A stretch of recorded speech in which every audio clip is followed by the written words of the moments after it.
আসসালামু আলাইকুম প্রিয় শিক্ষার্থীরা, আশা করি সবাই খুব ভালো আছো। আমরা কোন গল্প করছিলাম? আমরা শুভা গল্প করছিলাম, তাই না? কার লেখা? রবীন্দ্রনাথ ঠাকুর। শুভা গল্পটা রবীন্দ্রনাথ ঠাকুরের একটা বিখ্যাত গ্রন্থ গল্পগুচ্ছ থেকে সংকলিত হয়েছে।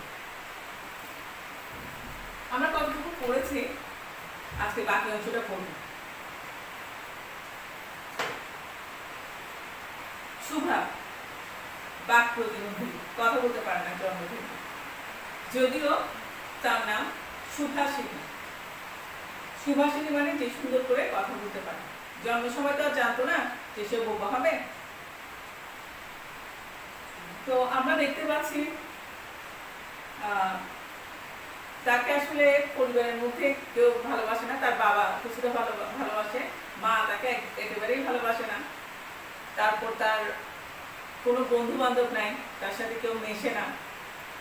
আত্মীয় স্বজনরা তার সামনেই তার সম্পর্কে নেতিবাচক কথা বলে। দেখা যাচ্ছে সে অনেক একা, হ্যাঁ। আর সে নিজেকে নিজে কি মনে করে, নিজেকে নিজে মনে করে সে একটা অভিশাপ, সে একটা সৃষ্টিকর্তার অভিশাপ মনে করে। সে পুরোপুরি সঙ্গীহীন না, তার কিছু বন্ধু ছিল। কে কে বলতো? গত ক্লাসে বলেছিলাম সর্বশী পাঙ্গুলি।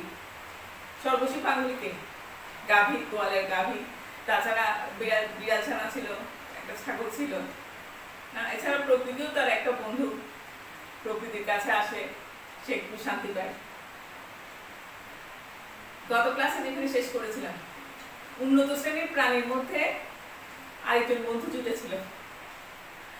সে কে? সে হচ্ছে প্রতাপ। প্রতাপটা কে? আসো আমরা করি।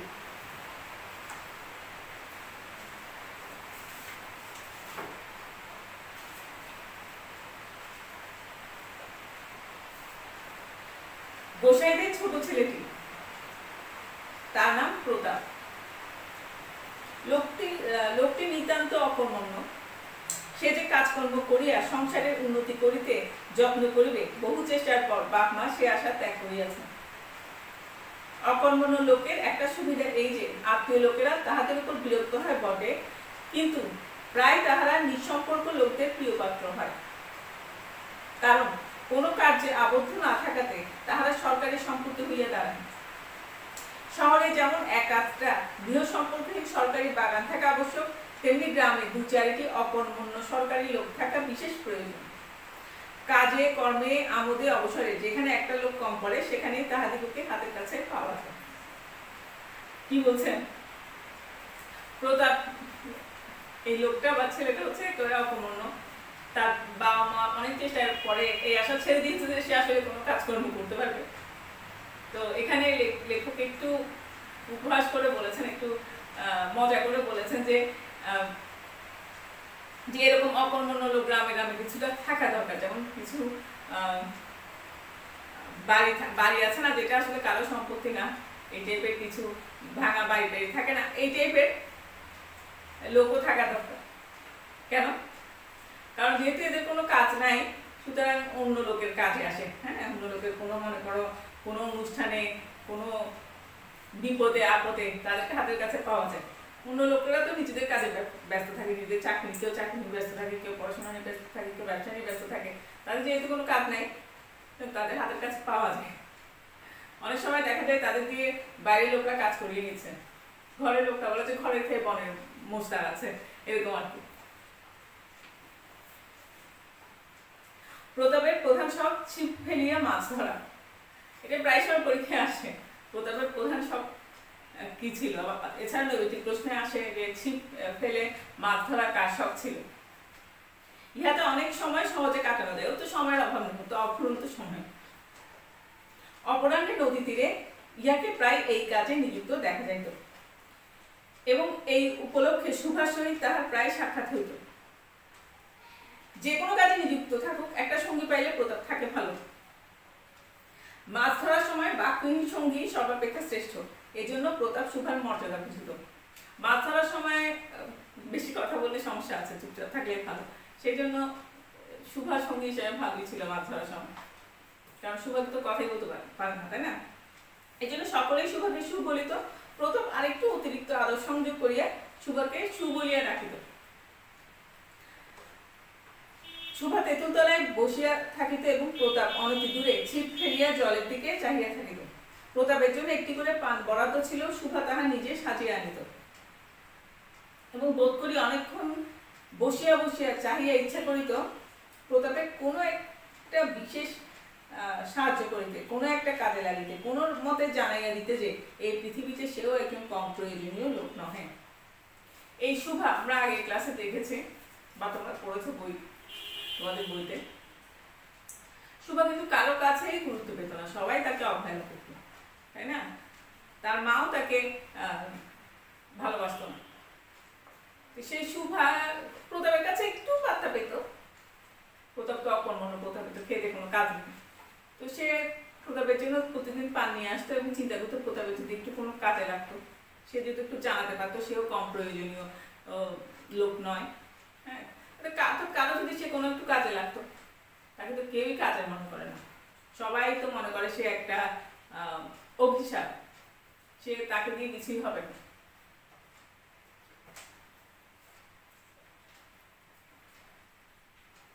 কিন্তু কিছুই করিবার ছিল না, তখন সে মনে মনে বিধাতার কাছে অলৌকিক ক্ষমতা প্রার্থনা করিত। মন্ত্র বলে সহসা এমন একটা আশ্চর্য কাণ্ড ঘটাইতে ইচ্ছা করিত, যাহা দেখিয়া প্রতাপ আশ্চর্য হইয়া যাইত, বলিত তাই তো, আমাদের সুবির যে এত ক্ষমতা তাহা তো জানিতাম না। কিন্তু সে আর কি করবে, সে তো কিছুই করতে পারছে না। তখন সে মনে মনে বিধাতার কাছে অলৌকিক কোনো ক্ষমতা প্রার্থনা করতো, যে এমন কোনো ক্ষমতা, হ্যাঁ, যেটা দেখে প্রতাপ আশ্চর্য হয়ে যাবে, প্রতাপ বলবে আমাদের সূর্যে এত ক্ষমতা, তা তো জানতাম না। মনে করো শুভা যদি জলকুমারী হইতো, আস্তে আস্তে জল হইতে উঠিয়া একটা সাপের মাথার মণি ঘাটে রাখিয়া যাইত, প্রতাপ তাহার তুচ্ছ মাছ ধরা রাখিয়া সেই মানিক লইয়া জলে ডুব মারিত এবং পাতালে গিয়া দেখিত রূপার অট্টালিকায় সোনার পালঙ্কে কে বসিয়া? আমাদের বাণীকণ্ঠের ঘরে সেই বোবা মেয়ে সু, আমাদের সু, সেই মণিদীপ্ত গভীর নিস্তব্ধ পাতালপুরীর একমাত্র রাজকন্যা। তাহা কি হইতে পারিত না? তাহা কি এতই অসম্ভব? আসলে কিছুই অসম্ভব নয়, কিন্তু তবুও সু প্রজাশূন্য পাতালের রাজবংশে না জন্মিয়া বাণীকণ্ঠের ঘরে আসিয়া জন্মিয়াছে এবং গোসাইদের ছেলে প্রতাপকে কিছুতেই আশ্চর্য করিতে পারিতেছে না। সে মনে মনে অনেক কিছু চিন্তা করে এই শুভার কল্পনা আর কি, শুভ কল্পনা করছে যদি এমন হয় সে যদি জলকুমারী হতো, পানির নিচে ডুব দিয়ে একটা মানিক নিয়ে আসলো, এসে প্রতাপের যেখানে মাছ ধরছে ওখানে রাখলো, আর প্রতাপ সেটা নিয়ে জলে ডুব দিল। জলে ডুব দিয়ে যখন শুভাকে দেখবে যে শুভা হচ্ছে পাতালপুরীর একমাত্র রাজকন্যা, হ্যাঁ, দেখবে পাতালে গিয়ে দেখি তো রূপার অট্টালিকায় সোনার পালঙ্কে কে বসিয়া। দেখো কথাটা কত সুন্দর করে লিখেছে, আমাদের বাণীকণ্ঠের ঘরে সেই বোবা মেয়ে সু, আমাদের সু, সেই মণিদীপ্ত গভীর নিস্তব্ধ পাতালপুরীর একমাত্র রাজকন্যা। এটা তার, যেহেতু সে কিছুই করতে পারে না, তার কল্পনা, ঠিক আছে? প্রতাপকে একটু আশ্চর্য করে দিতে চাই। শুভার বয়স ক্রমেই বাড়িয়া উঠিতেছে, ক্রমে ক্রমে সে যেন আপনাকে আপনি অনুভব করিতে পারিতেছে, যেন কোনো একটা পূর্ণিমা তিথিতে কোনো একটা সমুদ্র হইতে একটা জোয়ারের স্রোত আসিয়া তাহার অন্তরাত্মাকে এক নতুন নতুন অনির্বাচনীয় চেতনা শক্তিকে পরিপূর্ণ করিয়া তুলিতেছে। সে আপনাকে আপনি দেখিতেছে, ভাবিতেছে, প্রশ্ন করিতেছে এবং বুঝিতে পারিতেছে না। অর্থাৎ শুভা যে বড় হচ্ছে, হ্যাঁ, শুভা যে বালিকা থেকে বড় হচ্ছে, বুঝে যাচ্ছে। শুভার বয়সটা না দিলেও বয়সন্ধিকাল চলছে, এটা আমরা বুঝতে পারছি, তাই না? গভীর পূর্ণিমা রাত্রে সে একদিন ধীরে শয়নগৃহের দ্বার খুলিয়া ভয়ে ভয়ে মুখ বাড়াইয়া বাহিরের দিকে চাহিয়া দেখে পূর্ণিমা প্রকৃতিও শুভার মতো একাকিনী, সুপ্ত জগতের উপর বসিয়া যৌবনের রহস্যের পুলকে বিষাদে অসীম নির্জনতার একেবারে শেষ সীমা পর্যন্ত, এমনকি তাহা অতিক্রম করিয়াও ধমধম করিতেছে, একটি কথা কহিতে পারিতেছে না। এই যে পূর্ণিমা রাতে যে সৌন্দর্য চারিদিকে, সেটা লেখক অনেক সুন্দর করে বর্ণনা করেছেন। শুভর মনে হলো পূর্ণিমা, সে রাত্র তার মতো, হ্যাঁ সেও তো কথা বলছেন, এবং ভরা যে পূর্ণিমা এটার সাথে তার যে যৌবন, সে যে এখন বড় হচ্ছে, হ্যাঁ সেটার সাথে তুলনা করেছে। এই নিস্তব্ধ ব্যাকুল প্রকৃতির প্রান্তে একটি নিস্তব্ধ ব্যাকুল বালিকা বসিয়া, এবং প্রকৃতিকে এই লেখক বলেছেন যেটা ব্যাকুল প্রকৃতি। একটা দেখো, যখন মনে করো চারিদিকে তুমি, আচ্ছা মনে করো তুমি রাতের বেলা বের হলে বাইরে, হ্যাঁ গ্রামের পথে, কোনো পথে বা উঠোনে, ভরা পূর্ণিমা, তখন মনে হবে না ব্যাকুল প্রকৃতি? এই ব্যাকুল প্রকৃতির সাথে শুভার একটা মিল দেখিয়েছেন লেখক। এদিকে কন্যা ভারাগ্রস্ত পিতামাতা চিন্তিত হইয়া উঠিয়াছে, লোকেও নিন্দা আরম্ভ করিতেছে, এমনকি এক ঘরে করিবে এমন জনরব শোনা যায়। বালিকণ্ঠের সচ্ছল অবস্থা, দুবেলায় ভাত মাছ খায়, এই জন্য তাহার শত্রু ছিল। পিতামাতা কেন চিন্তিত হয়ে উঠছে? কন্যা ভারগ্রস্ত বলছে, কন্যা ভারগ্রস্ত অর্থাৎ কন্যাকে বিয়ে দিতে হবে, সুভার বয়স বেড়ে যাচ্ছে। আগেই বলেছি তখনকার দিনে তো বালিকা বা কিশোরী, বেশি বলে কিশোরী বয়সেই তো বিয়ে হয়ে যেত। লোকেও নিন্দা আরম্ভ করিতেছে, লোকেও নিন্দা আরম্ভ করেছে, মেয়ে বড় হচ্ছে এখন বিয়ে দিচ্ছে না। এমনকি এক ঘরে করিবে এমন জনরব শোনা যায়। কিন্তু এক ঘরে করবে, এক ঘরে করা বুঝো, আগের দিনে অনেক সময় কেউ যদি মনে করতো যে তারা সমাজ বিরোধী কাজ করছে কোনো মানুষ, হ্যাঁ তাদেরকে এক ঘরে করে দিত। এক ঘরে মানে তাদের সাথে কেউ মিশবে না, কোনো সম্পর্ক রাখবে না, ওরকম। বিশেষ করে মেয়ের বিয়ে যদি ঠিক সময় না দেয় তখন এক ঘরে করে দিত, বিয়ে দিতেই হবে যেভাবে। বালিকণ্ঠের সচ্ছল অবস্থা, দুবেলায় ভাত মাছ খায়, এজন্য তাহার শত্রু ছিল। বালিকণ্ঠের সচ্ছল ছিল, একটু ধনী ছিল, সেজন্য তার শত্রু বেশি ছিল। সেটা এখনো দেখা যায়, একটু যারা সচ্ছল, একটু ধনী মানুষের একটু হিংসা থাকে তাদের প্রতি, তাই না? তাদের কোনো একটা সুযোগ পেলে তারা সহজে ছাড়ে না। স্ত্রী পুরুষের বিস্তর পরামর্শ হইল, কিছুদিনের মতো বাণী বিদেশে গেল। বাণীকে, বাণীকণ্ঠ শুভার বাবা। অবশেষে ফিরিয়া আসিল, কহিল চলো কলিকাতায় চলো। বিদেশ যাত্রার উদ্যোগ হইতে লাগিল। কুয়াশা ঢাকা প্রভাতের মতো শুভার সমস্ত হৃদয় অশ্রুবাষ্পে একেবারে ভরিয়া গেল। একটা অনির্দিষ্ট আশঙ্কা বসে সে কিছুদিন হইতে ক্রমাগত নির্বাক জন্তুর মতো তাহার বাপ মায়ের সঙ্গে সঙ্গে ফিরিত। ডাগর চক্ষু মেলিয়া তাহাদের মুখের দিকে চাহিয়া কি একটা বুঝিতে চেষ্টা করিত, কিন্তু তাহারা কিছু বুঝাইয়া বলিতেন না। বিদেশে যাত্রার উদ্যোগ চলছে। বিদেশ মানে কি? কলকাতা মানে বিদেশ আর কি। হ্যাঁ, এখন শুভা বুঝতে পারছে কোনো একটা কিছু চলছে, হ্যাঁ তার বাবা মার মধ্যে কোনো কিছু চলছে, তাকে নিয়ে হয়তো বা কোনো একটা পরিকল্পনা হচ্ছে, হ্যাঁ কিন্তু কি সেটা বুঝেই বলছে না, সেও বুঝতে পারছে না, কিন্তু কিছু একটা যে চলছে, কিছু একটা যে ঘটনা ঘটবে সেটা সে বুঝতে পেরেছে। ইতিমধ্যে একদিন অপরাহ্নে ছিপ ফেলিয়া প্রতাপ হাসিয়া কহিল, কিরে শু, তোর নাকি বর পাওয়া গেছে, তুই বিয়ে করতে যাচ্ছিস, দেখিস আমাদের পুলিশ নেই। তো প্রতাপের মুখ থেকে আমরা শুনলাম যে শুভর বিয়ে ঠিক হয়েছে, ওর জন্য বর পাওয়া গেছে। বলি আবার মাছের দিকে মনোযোগ করিল। মর্মবিদ্ধ হরিণী ব্যাধের দিকে যেমন করিয়া তাকায়, নীরবে বলিতে থাকে, আমি তোমার কাছে কি দোষ করিয়াছি। শুভা তেমনি করিয়া প্রতাপের দিকে চাহিল। সেদিন গাছের তলায় আর বসিল না। বালিকণ্ঠ নিদ্রা হইতে উঠিয়া স্বয়ং গৃহে তামাক খাইতেছিলেন। শুভা তাহার পায়ের কাছে বসিয়া তাহার মুখের দিকে চাহিয়া কাঁদিতে লাগিল। অবশেষে তাহাকে সান্ত্বনা দিতে গিয়া বাণীকণ্ঠের শুষ্ক কপলে অশ্রু গড়াইয়া পড়িল। প্রতাপের এই কথাটা শুনে শুভার ভালো লাগেনি। এই শুভা তো কারো কাছে কোনো পাত্তা পেত না, কেউ তো তাকে মানুষ বলেই মনে করতো না। প্রতাপ একটু পাত্তা দিত, প্রতাপ একটু খেয়ে কোনো কাজ নাই, একটু সময় কাটালো, বিশেষ করে মাছ ধরার সময় কেউ একজন থাকলে তার ভালো লাগে। কিন্তু প্রতাপের কাছে তো আর শুভার কোনো গুরুত্ব নাই। হ্যাঁ, সে তো নিছক সময় কাটিয়েছে আর কি। এখন শুভা কিন্তু তার যে পরিচিত পরিবেশ, তার যে বন্ধু মনে করে যাদের, তাদের ছেড়ে যেতে চায় না।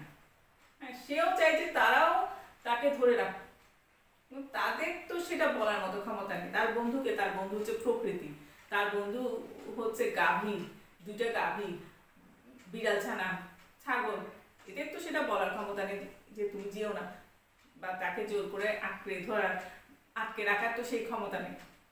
কিন্তু প্রতাপের তো সেটা, প্রতাপ তো মানুষ, প্রতাপের তো সে ক্ষমতা আছে, কিন্তু প্রতাপও যেন প্রকৃতির মতো নির্বিকার। হ্যাঁ, এমন করে বলছে এটা কোনো ব্যাপারই না, খুব স্বাভাবিক। বলছে দেখিস আমাদের পুলিশ নেই, খুবই স্বাভাবিক। কিন্তু শুভার জন্য সেটা স্বাভাবিক ছিল না। কাল কলিকাতায় যাইবার দিন স্থির হইয়াছে। শুভা গোয়ালঘরে তাহার বাল্যসখীদের কাছে বিদায় লইতে গেল। বাল্যসখীকে তাহাদের সহস্তে খাওয়াইয়া গলা ধরিয়া একেবারে দু চোখে যত পারে কথা ভরিয়া তাহাদের মুখের দিকে চাহিল। দুই নেত্র পল্লব হইতে টপ টপ করিয়া অশ্রুজল পড়িতে লাগিল। নেত্র মানে চোখ। আচ্ছা, বাল্যবন্ধু কারা? দুইটা গাভী, সর্বশী আর একটা নাম কি? পাঙ্গুলি। সেদিন শুক্লা দ্বাদশীর রাত্রি। শুভা স্বয়ং গৃহ হইতে বাহির হইয়া তাহার সেই চিরপরিচিত নদীর তটে শস্পসজ্জায় লুটাইয়া পড়িল। যেন ধরণীকে এই প্রকাণ্ড মুখ মানবতাকে দুই বাহুতে ধরিয়া বলিতে চাহে, তুমি আমাকে যাইতে দিও না মা, আমার মতো দুটি বাহু বাড়াইয়া তুমিও আমাকে ধরিয়া রাখো। আচ্ছা, সেদিন শুক্লা দ্বাদশীর রাত্রি। আচ্ছা, চাঁদের শুক্লপক্ষ কৃষ্ণপক্ষ চিনো?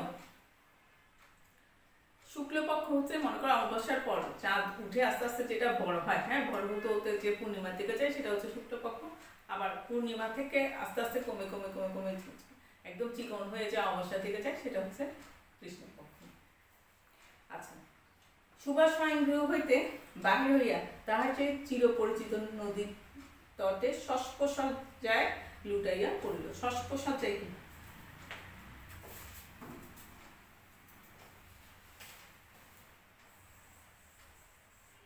শস্প কি? শস্প হচ্ছে কচি ঘাস, হ্যাঁ, ঘাসের সজ্জায় লুটাইয়া পড়ল।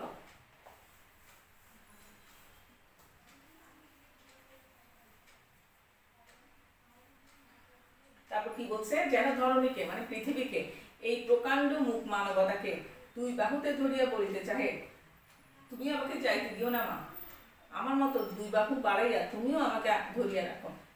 এখানে মা মানে কে?